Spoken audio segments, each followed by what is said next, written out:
I caught sight of the Daltons running with the money and didn't want to lose them. Problem was, they knew the town better than I did, and to top it off, I found myself in the middle of another shootout entirely. He was determined to protect his brothers. And I understood how he felt. But taking me on all by his lonesome wasn't exactly a recipe for a long life. Well, Dwight, who do you think put all those damn holes in him? But I have to admit, that boy had grit. And those friends came after me like a pack of wild dogs, tooth and nail. They were coming at me from all directions. Sorry, kid, but that just wasn't the way it happened. It was early evening, not high noon. I was late to the party and Coffeyville was already up in arms. The Daltons blew up a safe and were all set to hightail it out of there. Those pathetic deputies surrounding the bank were dropping like flies. I had been tracking those jokers for months, waiting for them to do something reckless, and finally they did. Those stupid bastards decided to rob 2 banks at the same time in the same town where everybody knew them. But they still had friends in Coffeyville. The Dalton boys knew I would never give up. Those Daltons weren't the sharpest knives in the drawer, but they always stood together. They set a trap to slow me down and allow at least 2 of them to escape. The third brother stayed behind to plant me, just in case that trap of theirs didn't work. It was Emmett, the youngest, and he decided to stand his ground and face me down. No, it was the Smiths, I believe. They were cousins of the Daltons, and they were shooting at the Browns, who were shooting at the Daltons, which wasn't any surprise, because those 2 families have been feuding forever. And since the Joneses are related to the Browns, they shot at the Smiths, pissing off the Heimhoffers, whose daughter recently married a Smith. Well, bullets were flying every which way as all the old feuds in Kansas caught fire all at once. There was a hell of a lot of pissed-off people in Coffeyville that day. But that's just the way life is sometimes. Shit happens. Finally, I found those boys, or more precisely, they found me. So I proceeded onward, and realized that way just wasn't gonna work. I needed an alternate path forward. Kid Curry had bragged to a whore how he was gonna rob a train heading to the U.S. Mint in Denver, and that whore, Fat Sally, she told me. Well, it was a touching reunion. But by this time, I was thoroughly exhausted and dragging my ass as I was not a young man anymore. Kid Curry was considered the wildest of the wild bunch. It was said that he fathered 85 bastard children, though some say it was only 5. Anyways, I tracked those boys to a camp right outside Parachute, Colorado. Being outnumbered, I didn't bother with a warning shot. I just started taking those bastards down. Old Bob wasn't among them, and neither was Kid Curry. I could sense him close by, however, plotting something nasty. I just needed a clue as to their whereabouts. Exactly. One misplaced shot, and that could easily have happened. See? One wrong shot, and they never would have found all the pieces of me. Of course, I had to tread carefully.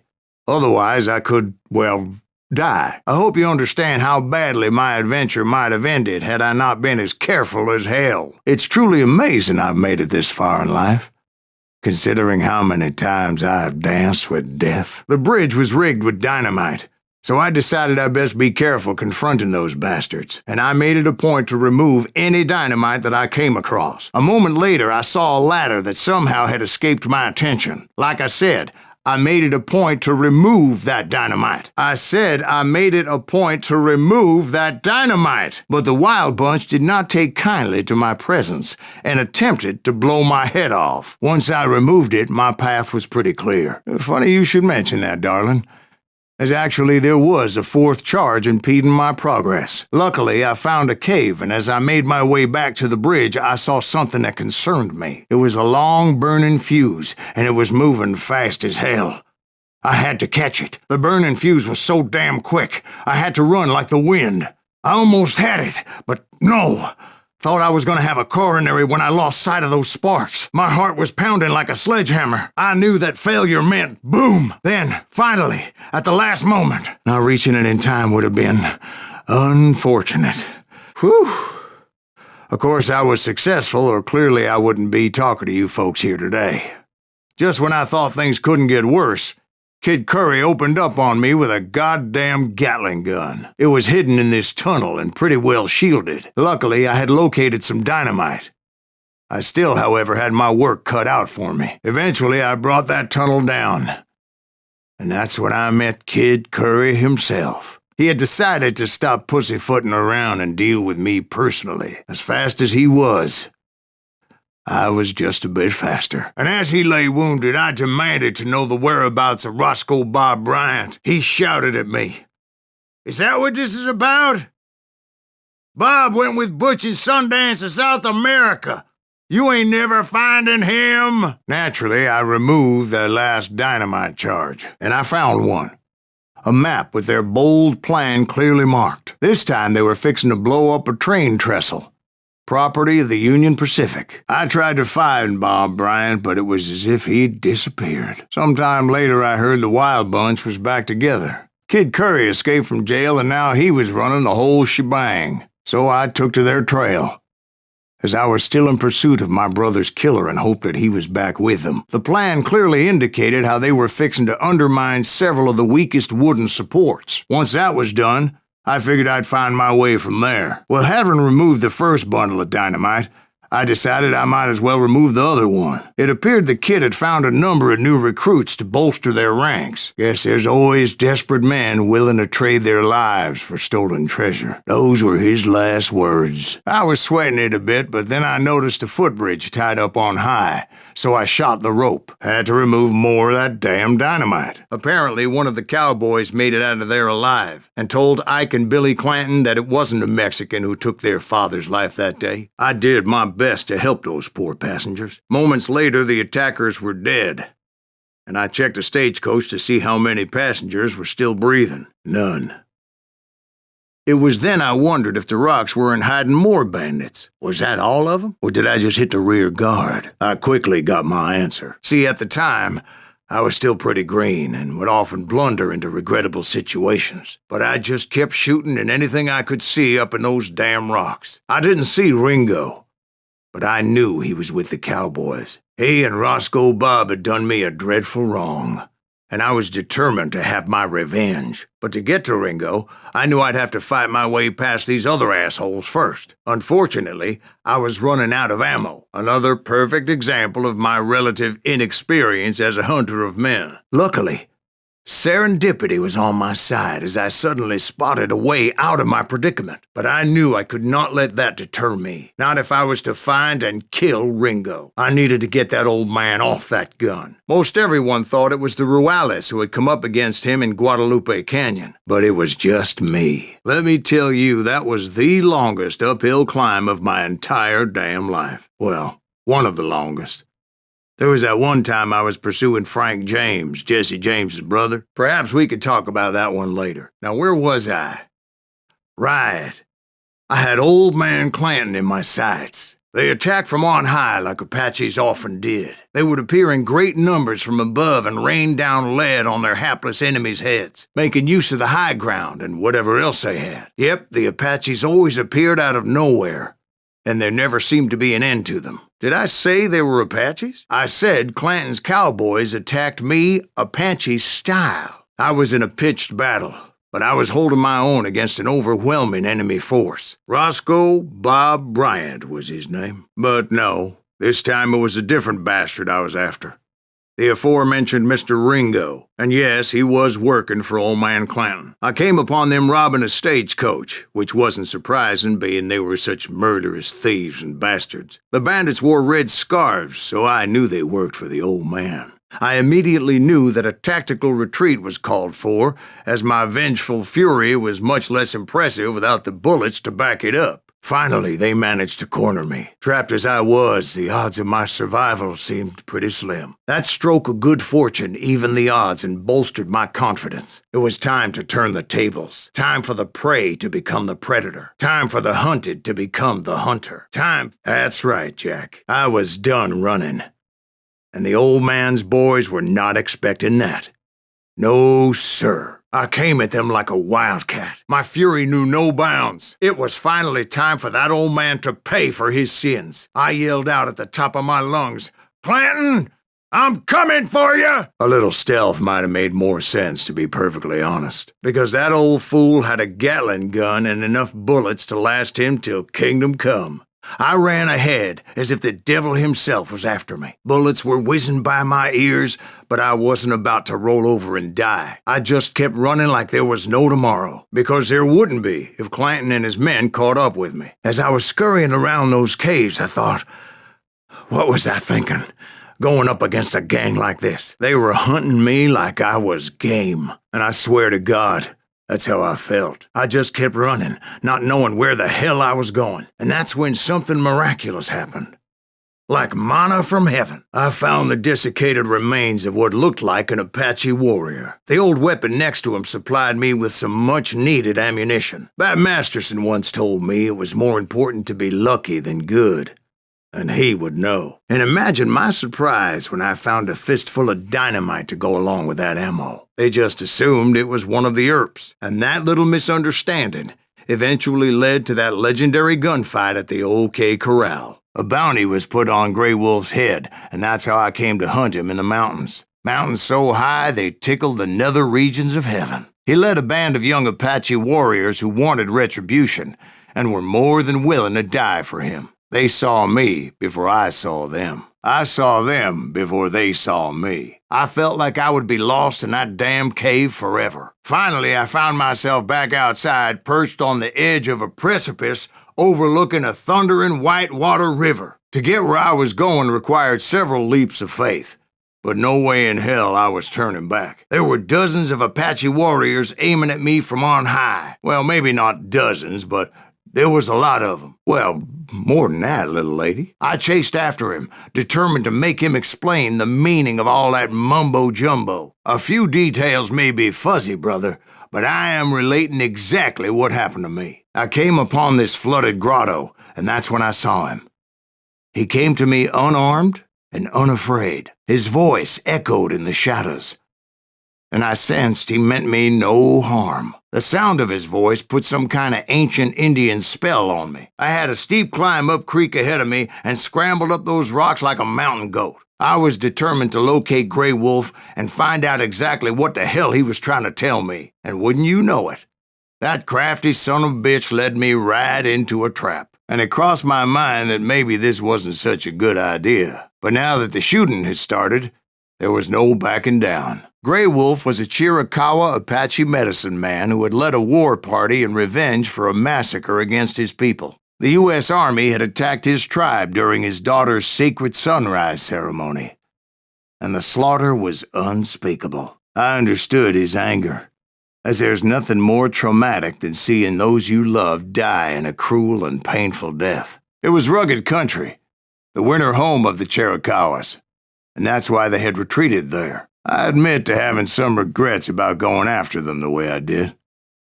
But then again, I got a lot of those. Not at that moment, but I did find the entrance to their hideout, a deep crevice that led to a deeper cave. A few years back, I was married to 2 Mescalero women. Yeah, they were sisters.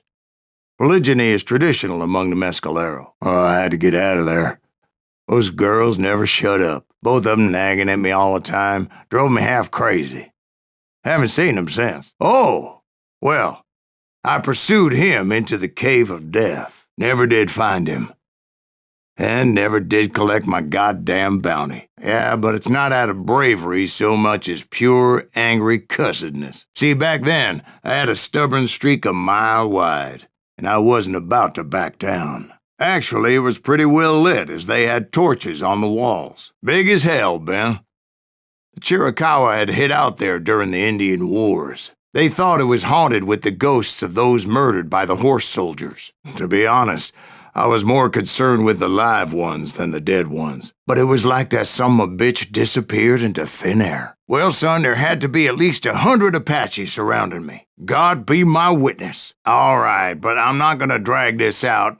Where were we? Well, I didn't take the time to count them exactly, but there were a lot of them. And in the end, a path appeared before me that I had not seen before. I followed it as I desperately needed to find out what Grey Wolf was trying to tell me. Right from the beginning, I couldn't shake the feeling that Grey Wolf was watching my every move. As his story unfolded in my mind, he said I was a great warrior, a coyote man, unequaled by any other pale-faced warrior. or something like that. I didn't quite get what he was saying, but there was definitely snakes. And indeed, his warriors surrounded me and attacked me like hungry wolverines. They couldn't stop me, though, and Grey Wolf wasn't in the mood for idle talk. I swear I couldn't see any way out of this trap.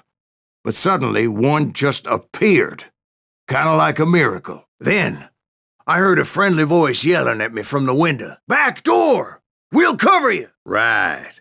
Making my way past a passel of fallen foes. Yeah, and just when I thought I was done with them, more of these hapless bastards would pop up. Truth be told, things weren't much better behind the house. I cut their numbers in half. But that just made the ones that were left twice as mad. They made up for their lack of skill with a seemingly endless supply of ammo. It was a bit of a slog, but I finally fought my way around the back of the house. Billy looked at me and said, "About time, amigo! Grab a gun and get to the window." Yeah, sort of. That's when Charlie got hit. "They're catching us in a crossfire," shouted Billy. "Get to the other side." After the fight, maybe we could treat ourselves to some fried chicken. Anyway, we were surrounded by dozens of deputized shooters who wanted to do us harm. I'm telling you, Garrett's men were dropping like flies, but they just kept on coming. I don't know how many of those cocksuckers I personally put down, but it was pretty clear, even to Billy, that maybe discretion was the better part of valor. It means that it was time to cut and run. "They got a Gatling!" Billy shouted.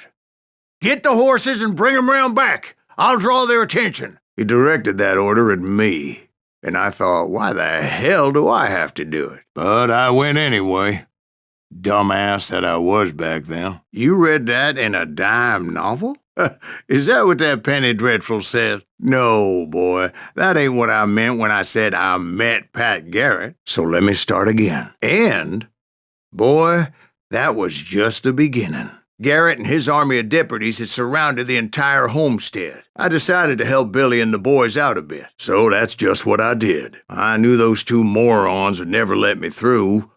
I had no choice. And like that, I was inside, none the worse for wear. I passed Dirty Dave, and upstairs I found Billy and Charlie Beaudry. It was about 30 years ago. Billy was hiding out in an abandoned farm near Stinking Springs. I threw in with the kid because the man I had sworn vengeance on was riding with Billy's enemies. But before I tell you why I want that sumbitch dead, let me tell you what happened that day. I was heading back to the hideout when suddenly I had this funny feeling. No, Steve, the other kind of funny. I said that it was time to cut and run. Garrett's men were running around like a bunch of chickens with their heads cut off. Oh, yeah.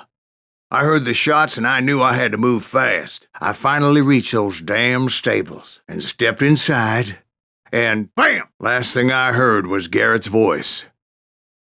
That's not Billy. My throat's a mite dry, however, and I'm in need of some lubrication. As the governor of New Mexico was paying for the kid's apprehension, Garrett was able to hire every gun hand in Lincoln County. I knew that going through that front door meant putting my butt in a shooting gallery, so I decided to get sneaky. Luckily, these shooters Garrett hired weren't the sharpest tools in the shed. A lot of them were saddle tramps or sod busters or drunken drifters looking to make a few bucks. Still, one of them reached the water tower. Not a bad idea. It would be a turkey shoot from up there. Many would have fled in my place, but I had that false sense of invincibility that many young men have, like Jack here. Please, call me Silas, ma'am. Now, where was I? Finally, I had the stables within my reach, and that's when I met Sheriff Pat Garrett. The right position is very important. Personally, I prefer to be on top. Indeed, darling. But where was I? Oh, yeah, because when I woke up, there was silence all around me. I could swear to God I saw Billy then. Billy, the kid, William Bonney, he was shooting at me from a rooftop. Butch Cassidy and the Sundance Kid died there in that cemetery not 6 months ago. Then I heard a voice call to me from afar. It was Robert Leroy Parker, a.k.a. Butch Cassidy, coming at me from out of the fog. I thought I would go crazy. But like I said, the bandits knew I was on to them. They lured me in and hit me with everything they had. Actually, in that moment, I did not prevail. Funny you should put it like that, Jack. I saw Henry Plummer throw dynamite at me. Robert Ollinger appeared with his terrible double-barrel shotgun. But no ghost army was stopping me.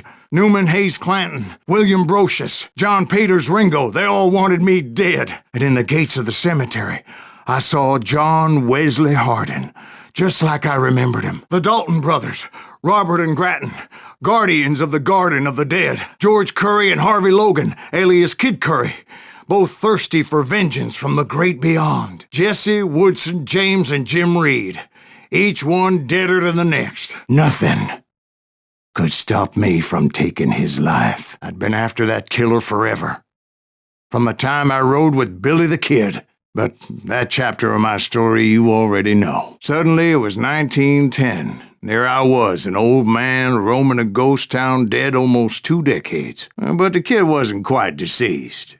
Not yet. Those two looked like they hadn't seen each other for quite a while. Clearly they were no longer amigos. I asked them about Bob Bryant, but they were too busy with their own heated conversation. I didn't want to shoot anybody until I had an answer to my question. But those boys didn't give me much of a choice. But I knew that old war horse had died 2 years before. I wondered if maybe I was dead too and confronting the ghosts of my past. Perhaps all my sins were coming back to haunt me and drag me down to perdition. Here and there and even over there. No, but I did see Billy's killer, Patrick Floyd Garrett. He came at me guns a-blazing. Town was falling apart. Just like me. But I wasn't about to call it quits. Finally, I saw Harry Alonzo Longabaugh, like a general leading his legion of the dead. He was alive, for instance. Did my thirst for vengeance turn me into something worse than the man I was after? By this point in my storied career, I had killed more men than Bob Bryant ever had. I was furious as hell at that bastard for making me who I am. A man with no family, no friends, no purpose except shooting Bob Bryant dead. The Wild Bunch knew I was there. They were after a treasure they had hidden before they fled, buried in the grave of a dead amigo. Some folks think the town is haunted, so they figured there wouldn't be many people poking around. I intended to fill that grave with Bob Bryant's corpse, even though the ghosts of my dead brothers were begging me to end what I started so long ago. 40 years I had waited to get my hands on the last of my brother's killers. Not even an army of demons could have stopped me now. Both Johnny Ringo and Jim Reed fell fairly quickly. But the last one, Roscoe Bob Bryant, that son of a bitch had managed to escape my vengeance time and time again. I couldn't even be certain I'd recognize him after all those years. By now, he had to be close to 70. That thought had indeed crossed my mind, as did others. So that's how Henry Plummer died. Him and his crew were worth their weight in gold. And now, I was officially a bounty hunter. With all that gunpowder and dynamite everywhere, a body has to know what he's shooting at. All it takes is one tiny spark, and boom, as my late father pointed out to me more than once.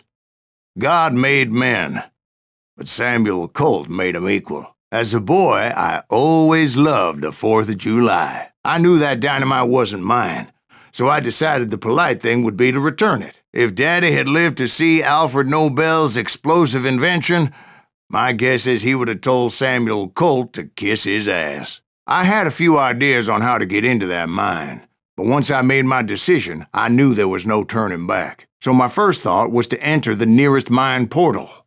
I saw an entrance. Made sense. It was the quickest way in, but that also made it more dangerous. Plummer had a lot of men on his payroll. A hell of a lot. That son of a bitch pretended to protect the public with one hand, while stealing them blind with the other. He set up a defensive perimeter which I had no idea how to breach. I was outnumbered and in way over my head, but I was too damn stubborn and stupid to realize it. They must have thought I was touched, or had some kind of death wish, seeing as there were barrels of gunpowder everywhere. One stray bullet, one stray spark, and I'd be blown to hell and gone. Did I have any second thoughts about what I was doing? Nope. I thought I was some kind of hero. It's a good thing that I abandoned that ridiculous plan before I even tried it. Plummer was a mad dog killer, and the people of Nevada City deserved better. Quick reflexes often make up for a lack of common sense. Luckily, I was never one to be easily bushwhacked. I would just need to be careful not to blow myself to kingdom come. One wrong bullet could have turned that mine into a dad-blasted tomb. I freely admit that my plan of attack was not just moronic, but clearly insane, as Sheriff Plummer seemed quite the despicable character. When the vigilantes discovered what the sheriff was up to, people were outraged. That $10,000 they put on his head would go a long way to helping me find old Bob. And I had made it my mission to settle that score come hell or high water. But first, I would have to make a choice. Take the elevator or climb the ladder. I picked the more convenient and more dangerous route. I wanted to use the element of surprise. Plus, I figured I could use the exercise. I was warmed up already, so what the hell? Some of those shafts can be as deep as hell. A single stumble or misstep can easily end in a deadly plunge to oblivion. This is why I do not like heights. Instead, I spotted a ladder, a way into the mine from the opposite side. It was a long way around, but that approach seemed more sensible at the time. I knew I needed resources if I was going to track down Roscoe Bob Bryant, and hunting Plummer looked like a good way to get rich quick, as the local vigilantes exposed him as the leader of the bandits and put a generous price on his head. Right, well, he was the sheriff of both places at one time or another, but that's neither here nor there. The point was, taking him down would save a lot of lives, including my own. Henry Plummer was clearly unhinged, and I could see right away that this was going to take some doing. Plummer rallied his gang to plunder one last gold mine before making their escape, and that's where I thought I'd find him. It was the biggest gold rush since Sutter's Mill in '48. Unfortunately, prospectors weren't the only ones drawn to those riches. There were thieves and killers, robbing travelers and hijacking gold shipments, like those that ran with Plummer. Some were just regular folks I knew from town, drawn by greed and easy pickings. Charlie Crow, the blacksmith, James, who worked in the stable, Sam and Jeremiah Barber, the butcher's sons. Ordinary citizens who lived a double life, stealing and thieving and murdering their neighbors. Of course, the rest were veterans of the Civil War, stone-cold killers trained on the bloody fields of Shiloh and Antietam. Dangerous, desperate individuals. Of course, being I had a problem with heights, that scaffolding scared the bejesus out of me. Climbing down that ladder required some caution, because even though I had a younger man's reflexes, no man can dodge a damn bullet while climbing down a rickety ladder. I needed to make a leap of faith, which ain't easy when you're suspended between heaven and hell. I was determined not to give up, however. I finally made it past and headed on to meet my destiny. But first, I had something I needed to figure out, as there would undoubtedly be enemy pickets posted along the way. Besides, once you enter a mine like that, it's easy to get all turned around, and that confusing maze of corridors wouldn't even be the worst of it. Well, Lincoln got a mite depopulated that day. I killed him in a fair fight. Everybody saw I had no damn choice. Some say I fought unfairly, but they weren't the ones looking him in the eye that day. Pat Garrett gunned down Billy 3 months later, so his escape was all for naught anyway. See, me and the kid shared a certain similarity in build and coloring. I was just glad I had Deputy Bob's mean-ass shotgun. So much lead was whizzing by my head, it was like everyone in Lincoln wanted to put me in the ground. I tried to be stealthy and sneak my way past, but hell if they weren't all waiting for me. Apparently, some of them thought I was Billy. "Hello, Bob," I said. "I think you better let me go." And he says, "I don't think so, boy. Not with my shotgun." So we stood there in the middle of the street, eyeball to eyeball. He intended to kill me, and I knew I had no choice but to defend myself. Finally, I found what I was looking for. The stables on the edge of town. Billy didn't kill Bob. No, sir. Because Bob came right up behind me, angry as hell that Billy had lit out. I knew I needed to find a horse, though I never did have a great fondness for those four-legged grass-eaters. Smelly, sweaty, ungrateful beasts. We prize them too high, if you ask me. It's important to know that I was only riding with Billy so I could find the bastard I was after. He was with John Kinney's gang, and they were sworn enemies of Billy's regulators. I owed that son of a bitch a bullet for what he had done to me and mine. Instead, all I got for myself was a goddamn death sentence. Luckily, it was right around then that I heard Billy make his move. I saw Billy through the window, and he yelled that I should take to the rooftops to make my escape. So I did. The kids escaped raised a huge ruckus. Guards were everywhere looking for him. I had to jump from roof to roof like a damn alley cat. I followed the planks where I could, but some of that wood was slippery as hell. The whole town was up in arms, and suddenly, I was a fugitive. He did me and my family a grievous harm, but I knew if I was ever going to find him, I would need to get my ever-loving ass out of there. Gone. And that's when it occurred to me why Billy set me free. My first order of business was finding a firearm. Luckily, I located Deputy Bob Ollinger's mean-ass shotgun. He shot Jim Bell and a few other guards as he made his getaway. Later, they wrote that some lady friend planted a pistol for him in the privy. What the papers didn't say is that Billy helped me escape, too. Hell yeah! That scatter gun was like a double-barreled howitzer. It could blow a man clear off his feet. You hardly had to aim the damn thing. So I could be a hapless decoy and draw attention while he snuck out of town. I knew if I made it out of there in one piece, no one would put a price on my head. No, because they all thought I was Billy. And all that blame would fall on him. Meanwhile, Deputy Bob Ollinger was organizing a posse to put me down. He was already a mean son of a bitch, but he was doubly pissed that I stole his mean-ass shotgun. Anyway, it was me or them, and the only way forward led me straight to perdition. But the cards were dealt, and I had no choice but to play 'em. Brocius gave me no choice but to take his life. But Ringo was nowhere to be found. Sorry I had to ruin the legend for you, boy, but the legend ain't always true. Well, finally, the bastards that were still alive made a last stand. Curly Bill, Johnny Ringo, and his compadres took off into the lumber yard, and I followed after. No, sir, I never said they were running scared. They just wanted me out in the open. Well, to get to that loyal friend, I had to pass by some buzzsaws as big as a man. What's that, Dwight? Because Clanton was dumber than a box of rocks and a yellow belly to boot. Now, where was I? Indeed I was, Jack. A few weeks after that dust-up at the OK Corral, I was still after Johnny Ringo. I had tracked him and the cowboys to their hideout at a sawmill, and they were loaded for bear. Though it wasn't easy, as those boys had good cover. There were carts everywhere, piles of lumber, and God knows what else for people to hide behind. That really was one hell of a sawmill. Quite an impressive operation. I'm about to get to that, Ben. Patience. I'm painting a picture here. There was this beautiful waterfall and a crystal-clear stream that led to a verdant valley that was truly, indeed, took me a few months before I finally tracked his ass to West Turkey Creek Canyon. Curly Bill took charge of the cowboys upon the old man's demise, and after that gunfight at the OK Corral, the Clantons wanted revenge. So they murdered Morgan Earp and grievously wounded his older brother Virgil. Wyatt and Doc went on what became known as the Vendetta Ride, hunting those outlaws down. So when I showed up, that's who they thought I was. Well, him and that other bastard. Yep.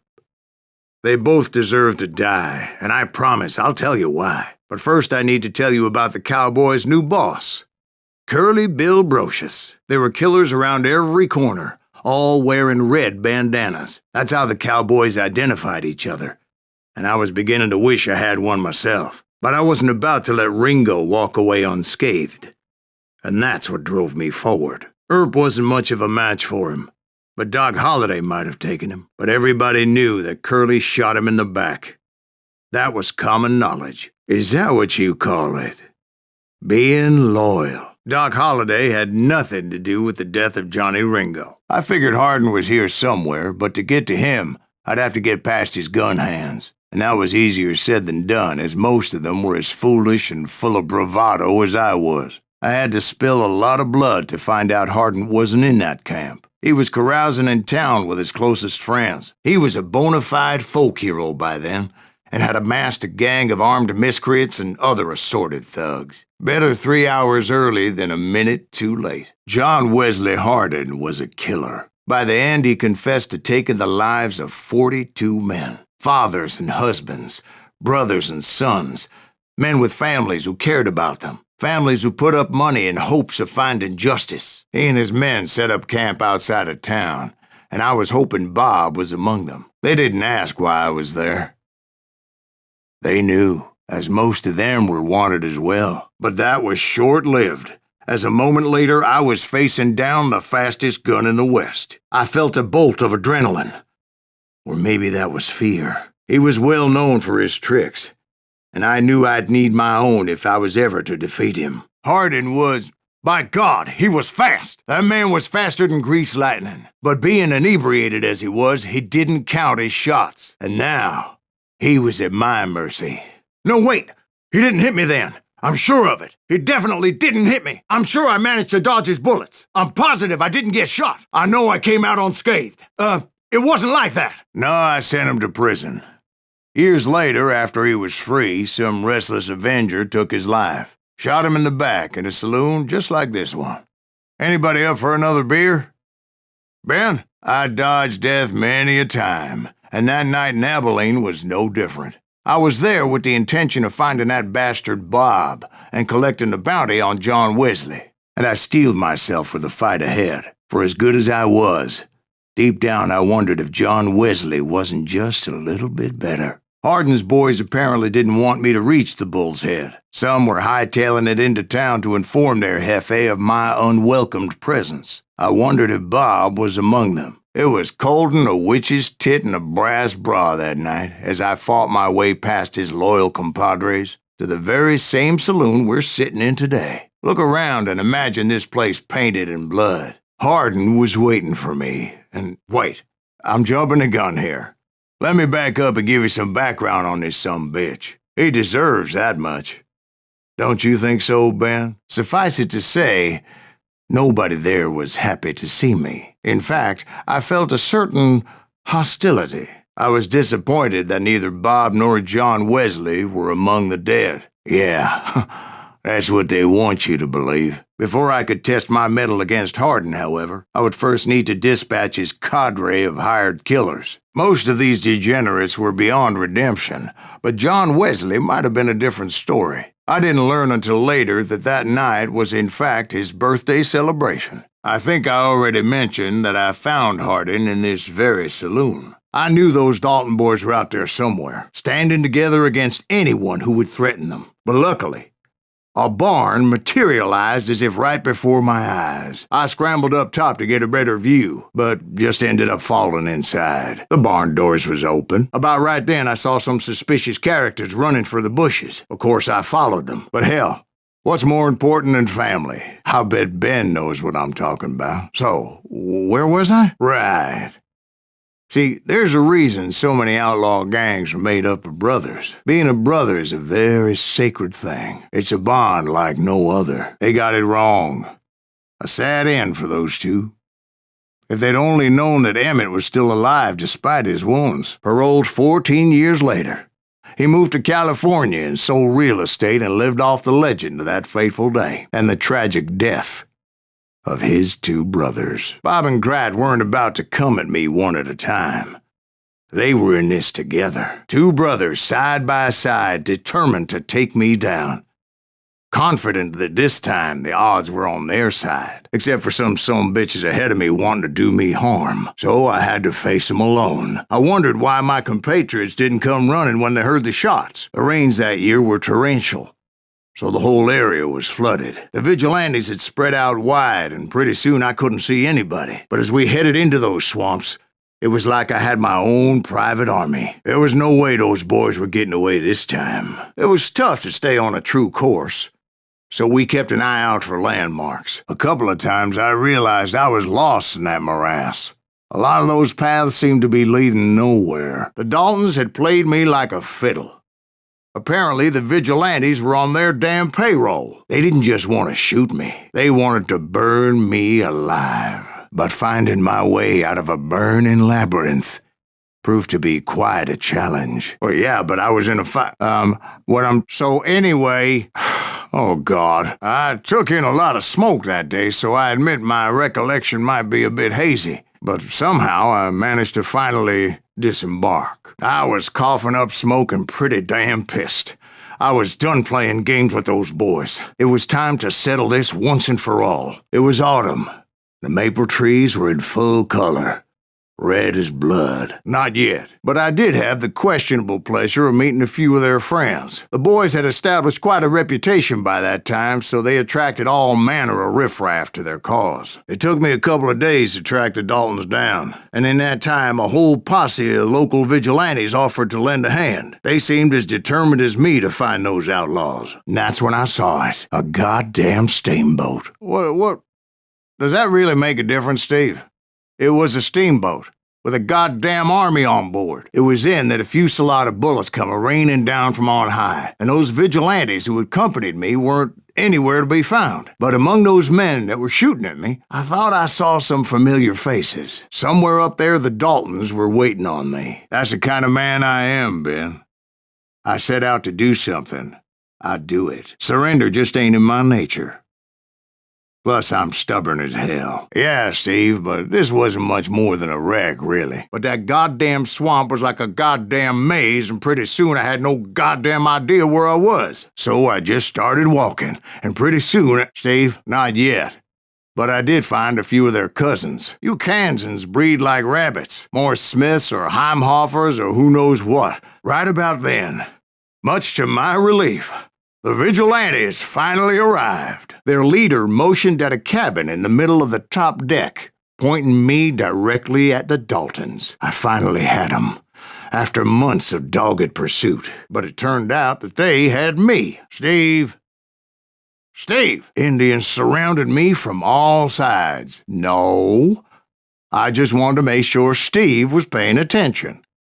Now, where was I? That's right. See, Steve? Dwight's paying attention. Not by my recollection. It was damp and foggy as hell. Point being, I was under serious attack, and my reinforcements was nowhere to be seen. The James Younger gang was decimated after that little fiasco they had in Northfield, Minnesota. So Jesse needed more men and took on the killer I was after, along with a host of others. I was hoping to find my man and put a bullet in his head. There sure were a lot of men determined to die that day. It was then that Jesse detached the express car from the rest of the damn train. They hopped a freight train, having heard. Well, that's better.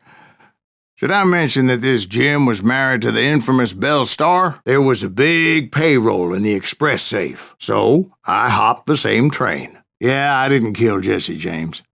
Just wounded him bad enough to convince him to hang up his guns. I figure he was up front with a gun to the engineer's head. At some point, some sumbitch saw me and shouted out, "It's the damn Pinkertons!" Now, I never worked for that limey cocksucker, but I guess they assumed I was one of his assassins. Those evil bastards firebombed Jesse's mother's house and killed his stepbrother. So it's no wonder each and every asshole on that train wanted me dead. Don't rightly know, Jack.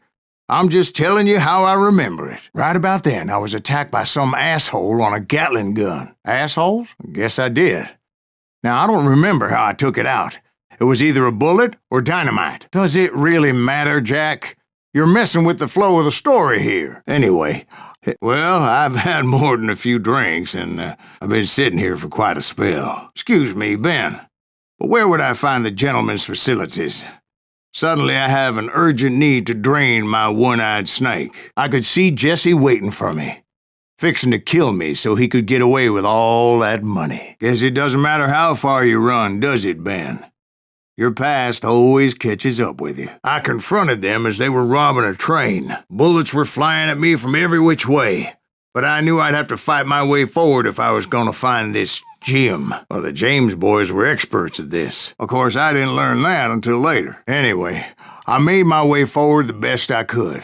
Around the sides, over the roof. I was looking for Jim and shooting any son of a bitch stupid enough to get in my way. And that included Jesse James himself. I wondered if I was ever going to find the front of that train, or the bastard I was after. Jesse hired a damn army after Northfield. Guess he didn't want to be outgunned like that ever again. Climbing around that train, I must have swallowed 100 damn bugs before I reached that.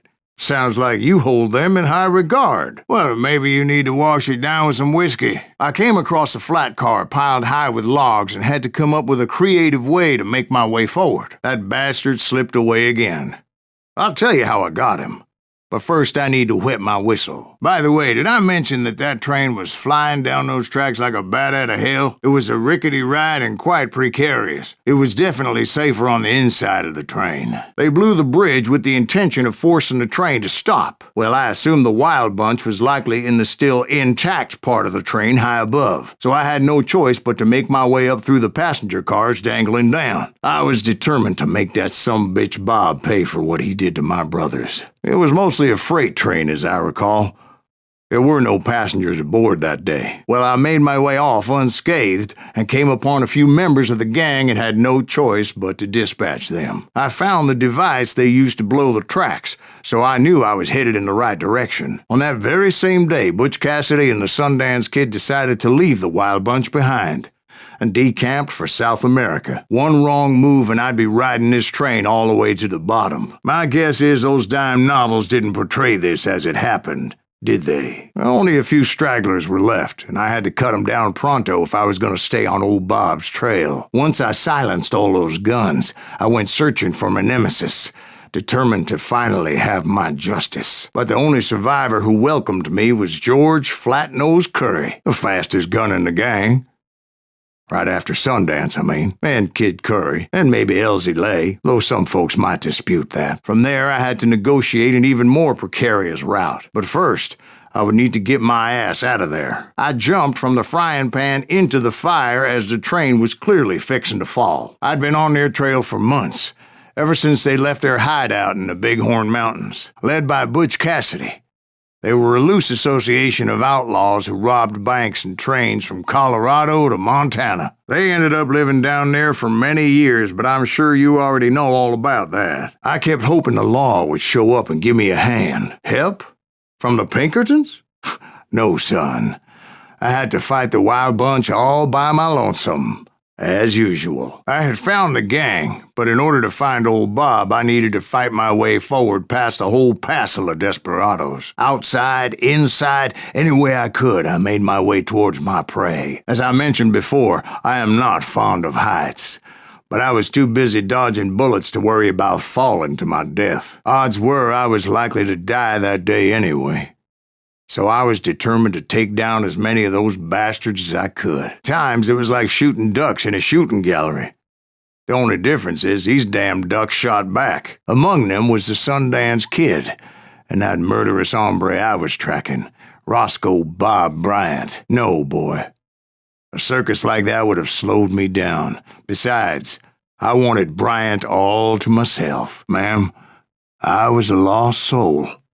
And all I wanted was my revenge. I'd heard about a large shipment of gold being transported to Wilcox, Wyoming on the Overland Flyer. I figured the Wild Bunch would likely hit such a treasure, and by God, I figured right. The James gang.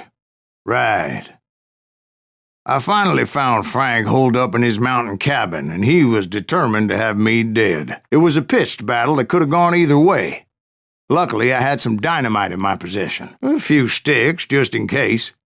It's always good to be prepared. I'm just laying out the facts as I remember them, Jack. And that old shack, well, it went tumbling right off that cliff. Yes, sir. I didn't say he died in the fall, now did I? Like that time... Did I tell you about Grey Wolf? Ah, of course I did. In fact, I could still remember that old medicine man's words to me. You carry great darkness in your heart. It will claim your soul. You will come to this place again and kill many more men, and the darkness will grow until it consumes everything you are. Ooh, let me ask you something, Ben. You ever think about death? But rather than wander in willy-nilly, I decided it would be better to smoke that sumbitch out. Hey, Reed! I shouted. No wonder you're so ornery. Can't be easy being married to Belle Starr. While you're off providing for the family, she's spreading her legs for every Tom, Dick, and Cole Younger. Not an attractive woman exactly, but very friendly. At least she was to me. As I was determined not to let that murderer escape my revenge again. It was then that the last bunch of bandits jumped out of hiding. Eventually, it was just me and Reed. I had waited a long time to face him down, so I could repay him for what he did to my brothers. And repay him I did. What question is that? Reed, was indeed that son bitch's surname. That's right, Ben. A despicable character. I remember him laughing like a hyena that cold morning they lynched me and my brothers. I explained to Frank that I had nothing against him personally and that I was looking for someone else. We parted in peace as Frank pointed out the path to my prey before making his way back down the hill. They probably thought I was a cavalry scout and didn't want me telling the military where they were. Yeah, they could have been Cheyenne, but there was all sorts of renegades roaming the landscape back then. Hey, how about another whiskey, Ben? Nothing better to soothe the troubled soul. Now, where was I? Indians, right. I had more than my share of run-ins with the red man. Ooh, Dale. Oh, Dale. Won't you spare me over till another year? What is this that I can't see with ice cold hands taking hold of me? Well, I am death, none can excel. I'll open the door to heaven or hell. Oh, death, someone would pray. Could you wait to call me another day? No wealth, no land, no silver, no gold.